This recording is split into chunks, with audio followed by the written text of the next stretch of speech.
On March 12th, the Coralville City Council will vote on the upcoming budget. The city's chief operating fund, the general fund, is budgeted at just over $28 million. While there are many sources of revenue for the general fund, almost half of it comes from property taxes and excise taxes. Excise taxes are like property taxes that gas and electric utility companies pay.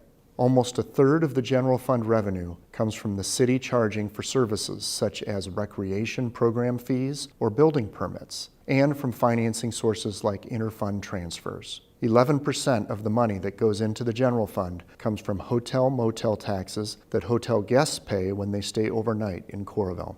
Other miscellaneous funds make up the rest of the general fund revenues. Now that we know where the revenue comes from for the general fund, let's see how those dollars are put to use for the citizens of Coralville. $8.1 million are budgeted for parks and recreation, just over $6.4 million for public safety. 16% of expenditures are budgeted for contingency plans and transfers, $3.2 million for the library, museums, and culture-related services. 11% of the budget is planned for city administration, finance, legal costs, and other operations. $1.2 million is allocated for engineering and building inspection costs, with an additional $877,000 for public building maintenance. Lastly, about 2% of the expenditures is split among community and economic development, other health and social services, and Coralville telecommunications. As you can see, the projected revenues match the proposed expenditures, which balances out the city's general fund budget. You can read more about the fiscal year 2020 budget in the quarterly Connection magazine or log on to the City of Coralville's website.